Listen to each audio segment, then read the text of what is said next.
नमस्कार, मैं डॉक्टर राकेश पाठक। दोस्तों, कर्नाटक में कई दिनों से जो उथल पुथल चल रही थी, जो सियासी नाटक चल रहा था, उसका पटाक्षेप हो गया है। अब डी.के. शिवकुमार कर्नाटक के मुख्यमंत्री होंगे। अब तक मुख्यमंत्री की कुर्सी पर बैठे हुए सिद्धारमैया ने कांग्रेस आला कमान के कहने से कुर्सी छोड़ दी है। जल्द ही डी.के. शिवकुमार मुख्यमंत्री की शपथ भी लेंगे। लेकिन डी.के. शिवकुमार का मुख्यमंत्री बनना महज कांग्रेस शासित राज्य में एक मुख्यमंत्री के परिवर्तन की घटना नहीं है, बल्कि इसके पीछे एक नेता का नरेंद्र मोदी और अमित शाह के खिलाफ लंबा संघर्ष भी शामिल है। एक ऐसा नेता जिसे तोड़ने, झुकाने और मजबूर करने के लिए प्रधानमंत्री नरेंद्र मोदी, केंद्रीय गृह मंत्री अमित शाह और उनकी सरकारी एजेंसियों ने एड़ी चोटी का जोर लगा दिया था।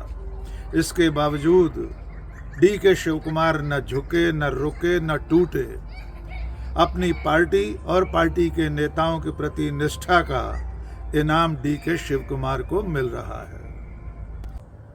दोस्तों, डी.के. शिवकुमार के राजनीतिक अतीत के बारे में बताएं उससे पहले आपको एक तस्वीर दिखा देते हैं।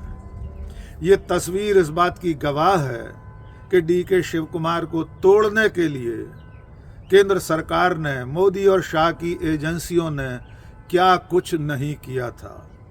आइए पहले स्क्रीन पर यह तस्वीर देख लीजिए, फिर आपको बताएंगे कि ये कब की तस्वीर है। ये तस्वीर है सन 2019 की। 3 सितंबर 2019 को ईडी ने मनी लॉन्ड्रिंग के केस में डी.के. शिवकुमार को गिरफ्तार करके तिहाड़ जेल में कैद कर दिया था। जब पुलिस डी.के. शिवकुमार को गिरफ्तार करके ले जा रही थी, ये तस्वीर उस मौके की है। उसके बाद शिवकुमार 50 दिन लगातार तिहाड़ में रहे थे और ये पहला मौका था कि जब गांधी परिवार का कोई व्यक्ति अपने किसी सहयोगी से मिलने तिहाड़ जेल गया हो। अब तिहाड़ जेल के सामने से सोनिया गांधी की गाड़ियों की कतार आपको दिखाते हैं। सोनिया गांधी 2019 में अक्टूबर महीने में डी.के. शिवकुमार से मिलने के लिए तिहाड़ जेल गई थी। उन्होंने डी.के. शिवकुमार से कहा था कि पूरी कांग्रेस पार्टी उनके साथ है। आइए ये वीडियो भी देख लीजिए। ये जो काफिला आप देख रहे हैं इस वक्त स्क्रीन पर, ये सोनिया गांधी का काफिला है जो तिहाड़ जेल में बंद डी.के. शिवकुमार से मिलकर लौटते समय का है। आपको बता दें कि जिन 50 दिनों तक शिवकुमार तिहाड़ जेल में कैद थे, उसी दौरान उनके पिता की मृत्यु हो गई थी। उन्होंने अपने पिता के अंतिम कर्म कांड में शामिल होने की इजाज़त मांगी, लेकिन अमित शाह की एजेंसियों ने, केंद्र सरकार ने, नरेंद्र मोदी की सरकार ने डी.के. शिवकुमार को अपने पिता की अंतिम कर्म कांड की प्रक्रियाओं में शामिल होने का अवसर भी नहीं दिया था। इसके बावजूद डी.के. शिवकुमार झुके नहीं। दरअसल इसके पीछे बीजेपी और मोदी शाह की कोशिश ये थी कि किसी तरह कर्नाटक में शिवकुमार जैसा कद्दावर और जमीनी नेता कांग्रेस छोड़कर बीजेपी में शामिल हो जाए। जानकार बताते हैं कि उस दौरान डी.के. शिवकुमार को ये ऑफर भी दिया गया था कि अगर वे कांग्रेस पार्टी छोड़कर अपने साथ कुछ विधायकों को लेकर आते हैं तो उन्हें मुख्यमंत्री का पद भी दिया जा सकता है। लेकिन शिवकुमार न झुके, न टूटे और कांग्रेस पार्टी के साथ बने रहे। सोनिया गांधी के तिहाड़ में उनसे मिलने आने पर शिवकुमार ने बाद में बेंगलुरु की एक सभा में बाकायदा उन्हें धन्यवाद ज्ञापित किया था। यहाँ तक कि शिवकुमार ने कहा था कि उनकी मां सोनिया गांधी उनसे तिहाड़ में मिलने आई थीं और वे जीवन में कभी नहीं भूल सकते कि जब वे तिहाड़ में कैद थे तब उनकी मां समान सोनिया गांधी उनसे मिलने आई थी।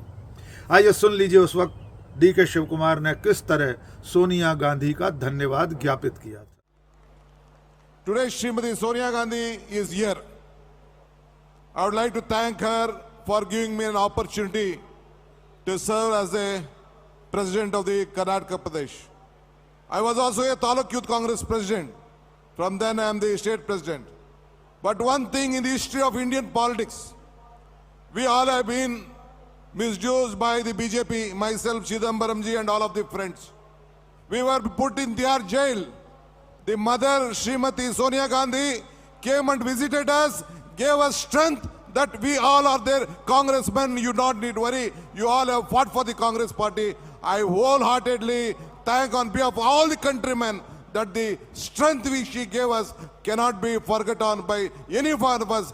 That is our loyalty lies with the Gandhi family. And खास बात यह है कि जिस मामले में ईडी ने डीके शिव कुमार के खिलाफ केस रजिस्टर किया था, उन्हें गिरफ्तार करके जेल में डाल दिया था, उस मामले में सन 2024 में सुप्रीम कोर्ट से अंतिम फैसला आया और उसने डीके शिव कुमार को बरी कर दिया था।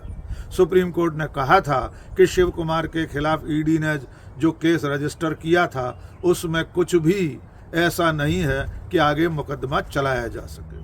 अब थोड़ा सा डीके शिव कुमार के राजनीतिक करियर के बारे में जान लेते हैं। डीके शिव कुमार ने 80 के दशक में युवा नेता के रूप में कांग्रेस के साथ काम करना शुरू किया था। सन 1989 में मैसूर जिले की सथानूर विधानसभा सीट से वे पहली बार चुनाव लड़े और 27 साल की उम्र में पहली बार विधायक बने। 4 बार लगातार सथानूर से विधायक रहने के बाद डीके शिव कुमार ने परिसीमन के बाद बनी कनकपुर सीट से भाग्य आजमाना शुरू किया। वहां से भी वे लगातार पिछली 4 बार से विधायक का चुनाव जीत रहे हैं। कुल 8 बार से डीके शिव कुमार विधायक हैं और इस बीच में जब एसएम कृष्णा की सरकार बनी थी तब वे मंत्री भी रहे थे।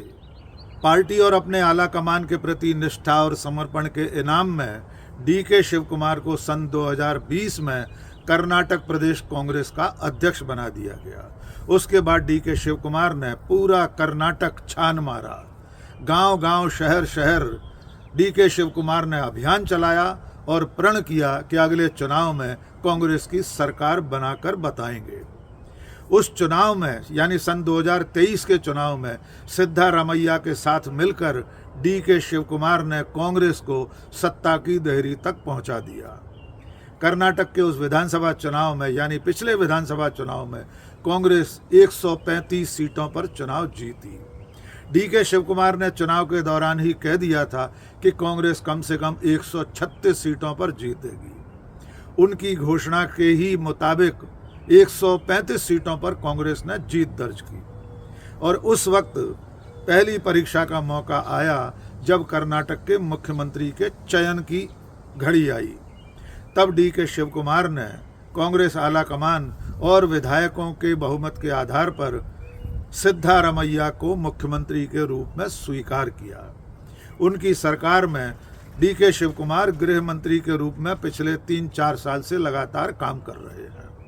लेकिन जैसा कि बताया जाता है कि उस वक्त कांग्रेस आला कमान ने एक फॉर्मूला बनाया था कि 2.5 साल तक सिद्धारमैया और डीके शिव कुमार मुख्यमंत्री बनेंगे। पहली पारी में सिद्धारमैया मुख्यमंत्री बने, लेकिन 2.5 साल बीतने के बावजूद जब परिवर्तन की घड़ी पास आई तो थोड़ा सा हीला हवाला दिखाई दिया।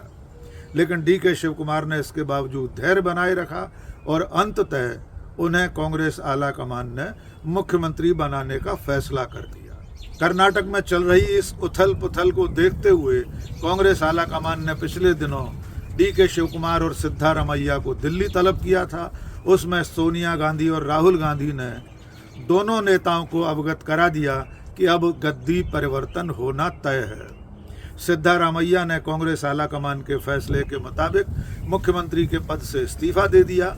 उन्होंने राजभवन जाकर अपना इस्तीफा भी सौंप दिया है। बाद कैबिनेट की बैठक के दौरान जो नज़ारा देखने को मिला उससे पता चलता है कि डीके शिव कुमार और सिद्धारमैया के बीच में आपसी तालमेल किस तरह का है। डीके शिव कुमार ने बाकायदा सिद्धारमैया के पैर छुए। सिद्धारमैया ने उन्हें गले लगाकर आशीर्वाद भी दिया। आइए ये दृश्य भी देख लीजिए।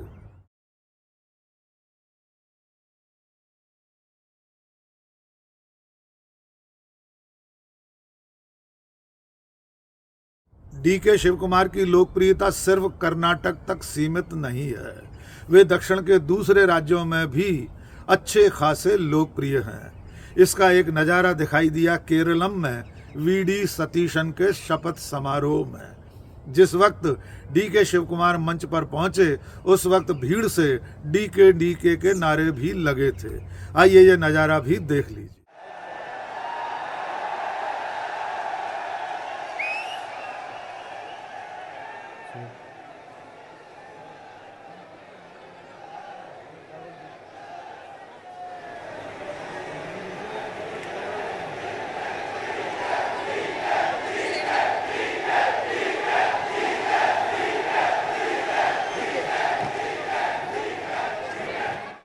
इसके अलावा डी के शिव कुमार कांग्रेस पार्टी के लिए संकट मोचक की भूमिका भी निभाते रहे हैं। सन 2003 में जब महाराष्ट्र में विलासराव देशमुख की सरकार संकट में आई थी, तब कांग्रेस के 40 विधायकों की मेजबानी कर्नाटक में डी के शिव कुमार ने ही की थी। 2017 में जब कांग्रेस आला कमान के बेहद करीबी अहमद पटेल गुजरात से राज्यसभा का चुनाव लड़ रहे थे, तब उनके सामने जीत की चुनौती थी। उस वक्त सोनिया गांधी ने डी के शिव कुमार को ही कांग्रेस के 44 विधायकों को संभालने की जिम्मेदारी दी थी और तब अहमद पटेल मोदी और शाह की तमाम सारी चुनौतियों के बावजूद डी के शिव कुमार की मदद से ही राज्यसभा में पहुंचे थे। इसके अलावा सन 2020 में जब ज्योतिरादित्य सिंधिया ने मध्य प्रदेश में बगावत की थी, कांग्रेस के विधायकों के साथ दल बदल करके वे बेंगलुरु पहुंचे थे और एक होटल में उनके विधायक रुके हुए थे, तब भी डी के शिव कुमार ने एड़ी चोटी का जोर लगाया था। वे लगातार कई दिनों तक कांग्रेस के बागी विधायकों से संपर्क करने की कोशिश करते रहे थे। यद्यपि तब डी के शिव कुमार अपने अभियान में सफल नहीं हुए थे और कांग्रेस की कमलनाथ सरकार गिर गई थी। इसके बावजूद सोनिया गांधी राहुल गांधी के बेहद भरोसेमंद साथी के रूप में डी के शिव कुमार ने खुद को स्थापित कर दिया है और अब उन्हें मुख्यमंत्री की कुर्सी मिलने जा रही है। अब आइए इसका आकलन कर लें कि डी के शिव कुमार को मुख्यमंत्री बनाकर कांग्रेस आला कमान भविष्य की किस रणनीति पर काम कर रहा है। आप जानते हैं 2029 में लोकसभा का चुनाव होना है। उससे पहले डीके के सामने ये चुनौती होगी कि कर्नाटक में 2028 के विधानसभा चुनाव में पार्टी को फिर से जीत दिलवाएं। लेकिन उससे आगे जो राहुल गांधी का मिशन 2029 है, उसके लिए दक्षिण के किले को चाक चौबंद रखने की जिम्मेदारी भी डी के शिव कुमार पर होगी। ऐसा माना जा रहा है कि आने वाले दिनों में डी के शिव कुमार को आंध्र प्रदेश में भी सक्रिय किया जा सकता है, क्योंकि दक्षिण के तमाम राज्यों में या तो इस वक्त कांग्रेस की सरकार है या तमिलनाडु जैसे राज्य में सहयोगी के रूप में कांग्रेस टीवीके की सरकार में शामिल है। अब बचा हुआ है आंध्र प्रदेश का किला, जहां पर चंद्रबाबू नायडू को चुनौती दिए जाने की जिम्मेदारी डी के शिव कुमार को दी जा सकती है और उनकी मदद के लिए तेलंगाना में रेवंत रेड्डी हैं ही। तो आने वाले दिनों में कांग्रेस आला कमान के सामने जो दो चुनौतियां हैं, एक तो ये कि कर्नाटक में इस फेरबदल के बाद सिद्धारामैया को अपने साथ जोड़े रखना और वहाँ जो जातिगत समीकरण है, वहाँ जो सोशल इंजीनियरिंग है जो कांग्रेस की जीत का आधार बनती है, उसे भी बरकरार रखना और 2029 के लिए दक्षिण के किले को और ज़्यादा मजबूत करना। लेकिन निश्चित तौर पर डी के शिव कुमार के बारे में जितने विस्तार से हमने आपको जानकारी दी है, उससे आप भी समझ गए होंगे कि डी के शिव कुमार नरेंद्र मोदी और अमित शाह से लड़ते लड़ते बिना रुके, बिना झुके, बिना टूटे आज कर्नाटक की कमान संभालने जा रहे हैं। निश्चित तौर पर नरेंद्र मोदी के युग में डी के शिव कुमार का ये हौसला प्रेरणा देने वाला है। राजनीति के बहुत से खिलाड़ी आज ये सोच रहे होंगे कि अगर उन्होंने समय पर कांग्रेस का साथ नहीं छोड़ा होता तो वे भी अपने अपने राज्यों के मुख्यमंत्री बन सकते थे। इनमें दो नाम सिर्फ आपको याद दिला देते हैं, ज्योतिरादित्य सिंधिया और सचिन पायलट। यद्यपि सचिन पायलट ने कांग्रेस पार्टी नहीं छोड़ी थी, इसके बावजूद अशोक गहलोत के साथ उनकी जो रस्साकसी चलती रही, उसकी वजह से सरकार भी जाती रही थी। लेकिन ज्योतिरादित्य सिंधिया आज डी के शिव कुमार को कर्नाटक का मुख्यमंत्री बनते देखकर एक बार की ज़रूर सोच रहे होंगे कि अगर वे पार्टी में बने रहते तो शायद उन्हें भी मध्य प्रदेश का मुख्यमंत्री बनने का अवसर मिल जाता। आज के इस वीडियो में बस इतना ही। बहुत बहुत शुक्रिया। जय हिंद।